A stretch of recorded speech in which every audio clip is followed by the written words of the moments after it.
Good morning, सुप्रभात, केम छो, सलाम। उम्मीद है आप सब लोग बेहतर होंगे, अपना ध्यान रख रहे होंगे। आज ये मैं कहाँ से रिकॉर्डिंग कर रहा हूँ? आज ये मैं अपने बेडरूम से रिकॉर्डिंग कर रहा हूँ, ठीक है। क्योंकि क्या है कि जब हम कल रात को हम लोग लौटे तो तकरीबन फ्लाइट लेट हो गई थी, तो मिडनाइट में हम लोग लौट कर जो है वो बॉम्बे आ पाए। तो मेरा जो बड़ा बेटा है वो घर पर अकेला था। वो इस बार ट्रिप में नहीं गया था क्योंकि उसके कुछ ट्यूशन्स थे, क्लासेस थे, इसलिए वो धर्मशाला मेरे साथ नहीं गया था। तो उसने अपने कुछ फ्रेंड्स इनवाइट कर रखे हैं, ठीक है, जो फुटबॉल मैच देखने आए हुए थे। तो हमारे घर में भी इसके दोस्त लोग हैं, तो वो जो हमारा लिविंग रूम है, बाकी कमरे हैं, उनमें सो रहे हैं वो, ठीक है। तो हमारे पास सिर्फ यही कमरा था जिसमें हम रिकॉर्डिंग कर सके। तो मैंने कहा रात को ये 3 बजे रात तक मैच देखें ये लोग, फुटबॉल मैच, पता नहीं क्या प्रीमियर लीग चल रहा है, क्या चल रहा है, तो इसलिए मैंने उनको डिस्टर्ब नहीं किया। खैर, क्या होता है कि ये जो जो ये आप लोगों की जो उम्र होती है ना, इस उम्र में दोस्तों का बड़ा गहरा प्रभाव होता है। यानी इस उम्र में जो आपके फ्रेंड्स होते हैं वही सब कुछ होने लगते हैं आपके। पेरेंट्स तो टोकने वाले प्राणी बन जाते हैं। मतलब पेरेंट्स कौन बन जाते हैं? पेरेंट्स बन जाते हैं वो प्राणी, वो व्यक्ति जो सिर्फ टोकने का काम करता है ना। जरूरत पड़ने पर उनसे पैसे मांगो और जो है कुछ बोलोगे तो वो टोकेंगे, ऐसा लगता है। और मन तो बड़ा खराब होता है, ठीक है, कि हमारे पेरेंट्स ऐसे क्यों हैं, मेरे मम्मी पापा ऐसे क्यों हैं, के तो शायद उसको भी लगता होगा। तो अपन ज़्यादा डिस्टर्ब नहीं करते, छेड़छाड़ नहीं करते, कि पता है साइकोलॉजी की, टीनेज में साइकोलॉजी कैसी होती है ना। बाहर वालों की बात मान लेंगे अपन, पर घर वालों की बात, हाँ देखो, सिर हिलाया तुमने खुद, अभी घर वालों की बात नहीं मानेंगे। खैर, कल का दिन तो बड़ा हैक्टिक था, क्योंकि जो है वो हमको धर्मशाला से दिल्ली आना पड़ा। फिर दिल्ली से जो है वो हमको, दिल्ली से जो है वो फ्लाइट लेनी पड़ी बॉम्बे के लिए। और फ्लाइट के बीच में क्या था, वो लेओवर टाइम 4 घंटे का था, जो फ्लाइट के डिले होने पर कई घंटे बढ़ गया। तो कई घंटे हम लोग को जो है वो जो लॉन्च होता है एयरपोर्ट पर, उसमें गुजारने पड़े। फिर कल सबसे अच्छी बात क्या हुई, कल मॉर्निंग में सुबह सुबह जो है हमारी मुलाकात हुई दलाई लामा जी से, के जो बड़े प्रसिद्ध व्यक्ति हैं और धार्मिक गुरु भी हैं तिब्बत के। मतलब अब आप में से कुछ ही लोगों ने जो है वो कुछ कंट्रोवर्सी के बारे में जिक्र किया कि सर आपको लगता नहीं कि आप जिनसे मिले उनके ऊपर बहुत कंट्रोवर्सी चल रही है। सच बताऊं मैं आपको, मैं तो ज़्यादा बाबा गुरुओं को ज़्यादा मानता नहीं हूँ, मैं बहुत ज़्यादा मैं मानता नहीं हूँ इनको, जो लिविंग गॉड या जिनको बोलते हैं लोग बाग, उनको ज़्यादा मानता नहीं हूँ। पर पहली बार मैं जब मैं उनसे मिला कल ना, तो मुझे देखकर लगा कि कोई व्यक्ति जो है वो कितना काम, चेहरे पे जैसे अपन देखते हैं ना, गौतम बुद्ध के चेहरे, भगवान बुद्ध के चेहरे पे जो शांति दिखाई पड़ती है, एक तरह का ऑरा दिखाई पड़ता है, वैसा हमें उनमें दिखाई पड़ा। कल हम जब दलाई लामा जी से मिले तो वो आपके आपके बोले बगैर बहुत कुछ समझ जाते हैं, क्योंकि उनको कुछ स्पिरिचुअल पावर वास्तव में है उनको। तो मुझे बताया उनके स्टाफ ने, कल मिलने की प्रोसेस में जो है RT-PCR भी, हमारा रैपिड RT-PCR टेस्ट हुआ। फिर कोविड की जांच होने के बाद में फिर हम लोग को सबको सैनिटाइज करा गया, स्प्रे कराया गया। उसके बाद फिर जो है वो उनसे मिलने पहुंचे अंदर। हालांकि मुलाकात मुश्किल से 30 सेकंड की मुलाकात रही होगी, 30 सेकंड या 1 मिनट की। और उन्होंने एक ही वर्ड बोला, उन्होंने जो हमको ट्रांसलेट करके बताया उनके व्यक्ति ने, कि अच्छा काम कर रहे हैं, करते रहो। जबकि हमने कुछ नहीं बोला, ना कोई बैकग्राउंड बताया, ना कुछ बोला, हमने कुछ भी नहीं बोला हमने, ठीक है। जो हमारी जो मीटिंग होगी उनसे मिलना बहुत कठिन काम है, क्योंकि उनके पास हजारों लोगों की भीड़ लगी होती मिलने के लिए। जाने कहाँ कहाँ से जो है वो जो होते हैं ना मॉन्क होते हैं, वो मिलने के लिए, मतलब कम से कम कल 2 किलोमीटर लंबी लाइन, 2 किलोमीटर लंबी लाइन दिख रही होगी मंदिर के बाहर, ऐसे गोल घूम के सब करके बड़ी लंबी लाइन थी। और जहां हम लाइन में लगे थे ना, उसके ठीक पीछे जो है राजस्थान रॉयल्स की टीम, यानी धर्मशाला में क्रिकेट मैच था, कल IPL का मैच रहा होगा, तो पूरी राजस्थान रॉयल्स की जो टीम है, उसके मैनेजर हैं, उसके जो ऑनर हैं, वो भी लाइन में लगे हुए थे हमारे ठीक पीछे। मेरे मतलब हम, मैं, मेरी फैमिली, और उसके पीछे राजस्थान रॉयल्स वाले पूरे लाइन में लगे हुए थे। वहाँ का कैप्टन, वहाँ का कोच, वहाँ का एम्पायर, जो भी एम्पायर होगा मैच का वो भी, और राजस्थान रॉयल्स के ऑनर जो है वो, और मैनेजर, सब लाइन में लगे थे। तो जब मुलाकात का समय जो है वो 7:30 का समय दिया गया था, तो हम मिलने पहुंचे उनसे। तो जैसे तो वहाँ पे और ये जो मुलाकात सेट होता है, यहाँ का जो लोकल एडमिनिस्ट्रेशन है, अब चूँकि भारती जो है वो कमिश्नर है इनकम टैक्स में, तो भारती ने अपने किसी बैचमेट को बोला, उनके कोई बैचमेट वहाँ पर जो है वो, उनके बैचमेट के कोई परिचित जो जूनियर है उनके, वहाँ पे कलेक्टर होंगे, डिस्ट्रिक्ट जो है DM होंगे वहाँ पे। तो DM ने जो है वो कोऑर्डिनेट किया और उनके स्लॉट में से कुछ 30 सेकंड 40 सेकंड का समय हम लोग के लिए निकलवाया उन्होंने। तो हम फिर ऐसे मिलने पहुँचे, क्योंकि बहुत कठिन काम है उनसे मिलना भी, एक सिस्टम पूरा होता है, उसके चलते मिल सकते हैं वहाँ पर। नॉर्मली तो आप जाएंगे तो बहुत लंबी लाइन है, बहुत लंबी वेटिंग है उनसे मिलने के लिए। जब मिले उनसे, कुछ नहीं बताया गया था ना, लोकल एडमिनिस्ट्रेशन की हेल्प से मिलने का समय मिला। देखते सर बोला अच्छा काम कर रहे हो, और ये मेरे लिए बहुत बड़े वर्ड था, मैंने कुछ कहा ही नहीं उनसे। उनके पैर छुए, आंखों में देखा उनके, और एकदम असीम शांति। अब कई लोगों ने जो आरोप लगाया कि उन्होंने एक किसी वीडियो में किसी ने वायरल कर दिया, आजकल सोशल मीडिया क्या है, किसी की भी इज्जत की को जुरा में मट्टी पलीत कर सकता है वो, ठीक है। सक माई टंग एक वर्ड उन्होंने बोला था जिसको लेके बहुत कंट्रोवर्सी, एक बच्चे को। तिब्बत के अंदर जब आप किसी से बहुत प्रेम व्यक्त करते हैं तो उसको आप बोलते हैं सक माई टंग, ठीक है। और लिटरली 9th सेंचुरी, 9वीं सदी से चला आ रहा है, उनकी परंपरा का हिस्सा है, 9th सेंचुरी से चला आ रहा है। सक माई टंग वर्ड जो है, इसका मतलब होता है कि जैसे हम गले मिलते हैं, हाथ मिलाते हैं, तो वहाँ पे तिब्बत में किसी जमाने में लोग जो है वो जीभ भी मिलाते होंगे, वो टंग को मिलाते होंगे, कि जो बहुत क्लोजनेस को शो करता है। तो अभी लोग टंग नहीं मिलाते, अभी लोग सिर्फ वर्ड बोलते हैं, अभी सिर्फ वर्ड ये बोलते हैं। तो क्या होता है, कई बार है ना, हम भाषाई अंतर को और कल्चर के अंतर को समझ नहीं पाते हैं और हम उसको टाइप करते हैं। फॉर एग्जाम्पल, यदि यूपी के और बिहार के इंटीरियर एरिया में कोई लड़की बॉम्बे के समान कपड़े पहनकर, या न्यूयॉर्क में जो गर्ल्स नॉर्मली वर्क पे निकलती है वैसे कपड़े पहनकर जो है वो चली जाती है, तो लोग उसके बारे में 50 तरह की बातें करने लगते हैं। नॉर्मल सलवार सूट पहना है, नॉर्मल ड्रेस पहनी है, तो लोग कुछ नहीं बोलेंगे आपसे। लेकिन आपने यदि बॉम्बे से आप आए, बॉम्बे में तो आप देखोगे कि बिल्कुल जो है वो एकदम वेस्टर्न कल्चर है बॉम्बे के अंदर। और इनफैक्ट यदि आप अमेरिका से कोई आया है, तो यदि वो वैसे कपड़े, छोटे कपड़े पहन ले, थोड़े छोटे कपड़े पहन ले, तो लोग उसे टाइप कास्ट करने लगते हैं, उसके बारे में 50 तरह की बातें करने लगते हैं। मुझे कैसे मालूम चला ये चीज़ कि अभी हाल ही में मेरी एक सिस्टर इन लॉ है, नेहा, जो यूएसए में रहती हैं, वो अभी इंडिया आने वाली हैं। तो मुझसे उन्होंने बोला कि जीजू हम लोग इंडिया आने वाले हैं और इस तारीख को इंडिया आएंगे, हम चाहते हैं आप हमको दिल्ली में मिलो। हमने कहा बॉम्बे जाओ। बोला नहीं है जीजू, हम दिल्ली से फिर झांसी जाएंगे, ग्वालियर जाएंगे। वो झांसी के रहने वाले हैं और उनके हस्बैंड जो है वो सॉफ्टवेयर के बहुत बड़े जो है वो इंजीनियर हैं, और वो भी सॉफ्टवेयर में अच्छा काम करती हैं, बड़े बड़े पैकेज पे हैं, बड़ी कंपनीज़ में वो, और एक IBM पता नहीं किन कंपनी में। तो वो लोग पहले, मैंने बोला दिल्ली क्यों आ रहे हो, शॉपिंग करनी है। मैंने कहा तुम अमेरिका छोड़ के दिल्ली में शॉपिंग करोगे? उन्होंने कहा नहीं जीजू, हमको शॉपिंग करनी है, सलवार सूट खरीदने, मेरे पास एक भी सलवार सूट नहीं है, अब मेरा वजन थोड़ा बढ़ गया है, तो अब मैं वहाँ से आके पहले तो दिल्ली में आके मैं शॉपिंग करूँगी, 1-2 दिन रुकूंगी, सलवार सूट खरीदूंगी, अपने लिए कपड़े खरीदूंगी, फिर मैं झांसी जाऊँगी। तो मैंने कहा ऐसा क्यों? बोले नहीं, झांसी में ये अमेरिका वाले कपड़े नहीं पहन सकते, इसलिए हम वैसे कपड़े पहले खरीदेंगे, यहाँ पे शॉपिंग करेंगे ना। वो 6 महीने या साल भर बाद घर अपने आ रहे हैं, पहले दिल्ली रुकेंगे, शॉपिंग करेंगे, फिर वो झांसी जाएंगे।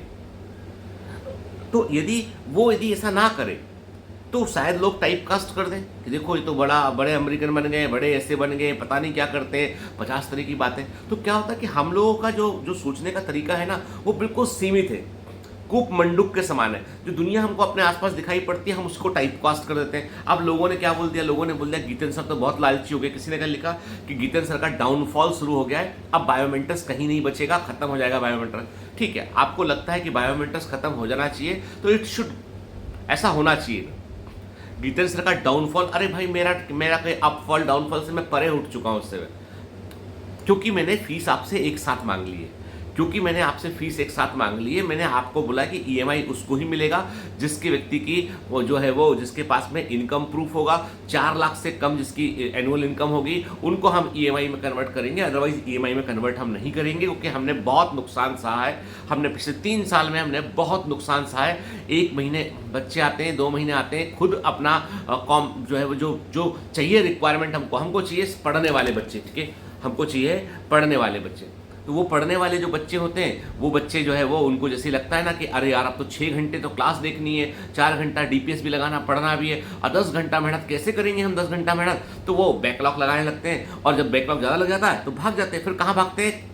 कोई 2000 का कोर्स बेचेगा, कोई 3000 कोर्स बेचेगा, वो सिर्फ आपसे धंधा कर रहे होंगे। हम तो आपका स्लॉट लेके एडमिशन बंद कर दिए। अब चाहे कितने ही बच्चे रहे हो, एम्बिशन बैच में बहुत ज़्यादा बच्चे नहीं है, विजन बैच में बहुत ज़्यादा बच्चे नहीं है, आपको लाइव काउंट दिखता भी होगा सिस्टम ऐप में, नहीं है, तो लालची नहीं है, बंद कर दिया हमने, खट एडमिशन बंद, क्लोज करो एडमिशन भाई, हो गया, जिसको आना था वो आ गया, उसको पढ़ाएंगे हम। क्योंकि हम लोग अलग हैं। हम लोगों को यदि इसको बिजनेस करना होता ना, तो हम ऑफलाइन इंस्टीट्यूट खोल लिए होते। भोपाल के अंदर तो बड़ा अपना इतना बड़ा बिल्डिंग बन रहा है, उसमें ऑफलाइन सेंटर खोल लिए होते है ना, किराए पे बिल्डिंग लेके सेंटर खोल लेते। इंदौर में, भोपाल में, कोटा में एक हमारे परिचित हैं जो बड़ा अच्छा क्लास उनका चल रहा है इस समय IIT के लिए। ATP स्टार का नाम सुना होगा आपने, ATP स्टार, IIT के बड़े अच्छे प्रोफेसर हैं, विनीत खत्री सर है वहाँ पे ना, और पॉपुलर है, काफ़ी पॉपुलर है वो, उनका भी ऑफलाइन क्लास है। उनसे हमारा बात हुआ कि नीट के लिए एक जॉइंट वेंचर में सेंटर खोल लेते हैं। हम लोग पीछे हट गए। हमने कहा नहीं, अभी हमको ऑफलाइन के बारे में सोचना ही नहीं हमको, क्योंकि हम एक बार इस रेस में पड़ेंगे ना तो फिर हम इस रेस में ही पड़ जाएंगे। हम फिर ऑनलाइन वाले बच्चों को छोड़ ही देंगे। अब प्रॉब्लम क्या है? प्रॉब्लम ये है कि हम स्लॉट बनाते हैं, अब उस स्लॉट में से बच्चे कई जो है वो कम होने लगते हैं क्योंकि वो पढ़ नहीं पाए, कॉप नहीं कर पाते हैं। और उससे क्या होता है, वो सीटें जब किसी बच्चे को, डिजर्विंग बच्चे को मिलनी चाहिए थी साल भर के लिए, वो तो एडमिशन क्लोज हो चुका था, उसको नहीं मिली, हमने बंद कर दिया एडमिशन कि नहीं लेंगे बच्चा। ऐसे ही करते हैं हम लोग, पागल है थोड़े। धंधा सेकेंडरी है, पढ़ाई पहली है। तो उससे हमें नुकसान हुआ।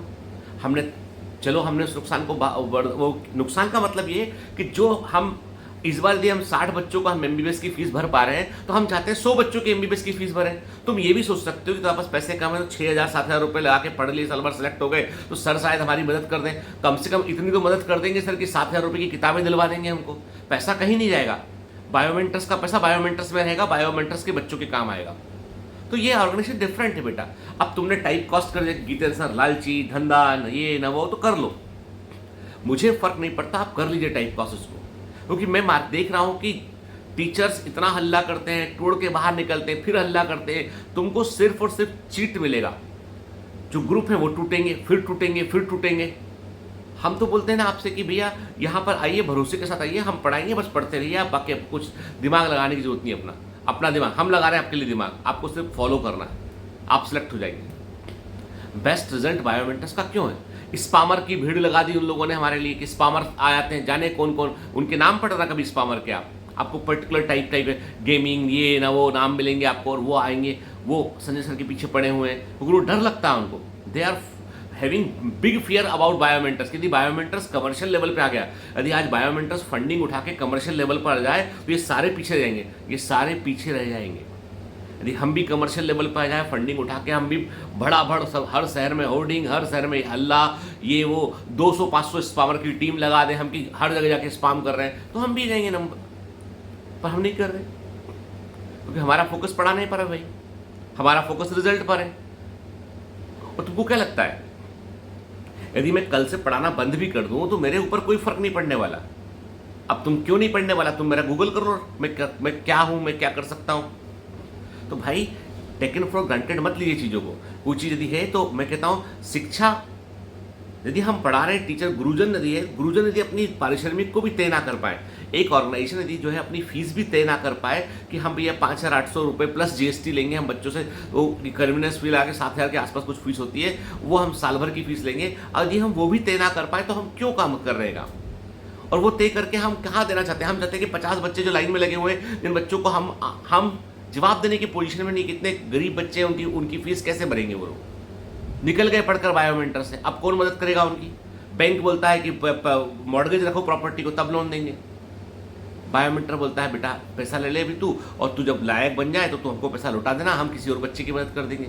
अब पता आज तक लौटाया किसी ने नहीं, कोई लौटा भी नहीं पाएगा। आपने देखा कि हम ऐसे, तो बायोमेंटर्स में जो भी डेवलपमेंट हो रहे हैं ना, बच्चे जैसा व्यवहार कर रहे हैं उसके अकॉर्डिंग डेवलपमेंट हो रहे हो। मंथली EMI थी, अच्छी व्यवस्था थी वो, लेकिन रोकनी पड़ी क्योंकि राइवल्स के लोग अंदर डाल के, बहुत लोगों ने किया कंटेंट को अंदर जाके, उन्होंने जो है वो अभी डिस्कशन फोरम पे जाने, हर साल कई बच्चे ब्लॉक होते हैं क्योंकि वो स्पैमिंग कर रहे थे दूसरे के लिए, क्योंकि कोड लगवाने को बोलते हैं, और उन कोड के जरिए वो एडमिशन ला के ज़्यादा कमाते हैं। मान लो किसी बच्चे ने 700 रुपये 800 रुपये देकर एडमिशन अंदर ले लिया, अंदर आके डिस्कशन फॉर्म पर जो है किसी और कोचिंग को प्रमोट करना शुरू किया, उसने एक कोड दिया उसने, और कोड पर उसको 1,000 रुपये मिल रहा है। 10 बच्चे भी अंदर यदि आ गए तो 10,000 रुपये कमा लिया 700 रुपये के इन्वेस्टमेंट पे। लोगों ने धंधा करना शुरू किया, क्या करें बताओ?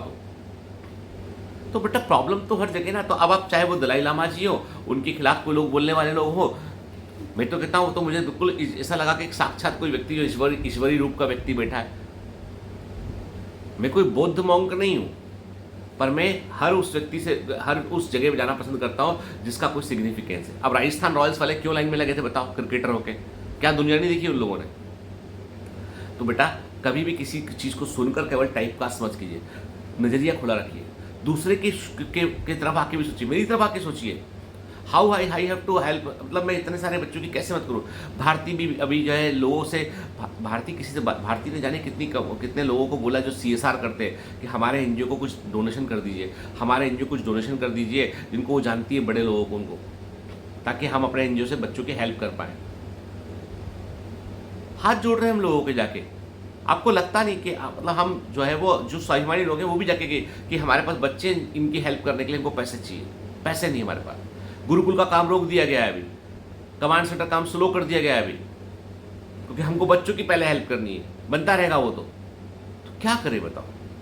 खैर आपके ऊपर, मैं आपके ऊपर छोड़ देता हूँ कि आपको जो है सोचना है। हाँ ये बात जरूर कि टारगेट बैच में भी हम लिमिटेड इंटेक लेके हम एक डेट पे पर्टिकुलर, क्योंकि हमको वो नहीं चाहिए कि बहुत बाद में बच्चा अंदर आके सिस्टम में जुड़े और आके बोले कि नहीं सब समझ में नहीं आ रहा, ये हो गया वो हो गया। भैया हमें गाना नहीं सुनना है, पढ़ना है पढ़ो, बिल्कुल जैसे बोल रहे सिस्टमेटिक तरीके से पढ़ो, फॉलो करो तो एग्जाम निकलेगा। हंसी मजाक हल्ला गुल्ला करना तो कहीं और जाओ पढ़ने के लिए, बिल्कुल भी नहीं। 1% ही मन में डाउट है बायोमेंटर्स को लेके मत आइए, पहले जाके उनको उनका जिनको जिनको चाहिए ना धंधा उनको जाकर भर दीजिए उनका पेट। यहां आना दिल से आना और समर्पित हो जाना है आके, ये गुरुकुल के समान है बेटा, ठीक है। चल अच्छा ये बताना जरूर मेरे को कि हम लोग प्लान कर रहे हैं एक मीटअप का पटना में, तो कितने बच्चे ऐसे हैं जो पटना में मीटअप चाहते हैं, पटना में मीटअप चाहते हैं, वाराणसी में मीटअप चाहते हैं। एक बढ़िया ग्रांड मीटअप नहीं करेंगे इस बार पूरा स्टेडियम बुक करके मिलेंगे, सेमिनार करेंगे, करियर गाइडेंस देंगे, सब कुछ करेंगे, सोच रहे हैं। बताना जरूर कि कितने आप लोग पटना से हो ना, ठीक है। पटना पटना पटना पटना लिखा तो हम काउंट करेंगे कितने, यदि हमारे को काउंटिंग मिलेगा 400-500 से ऊपर काउंट है तो हम पटना जरूर आएंगे, ठीक है। चलो मिलते हैं बाद में, बाय बाय।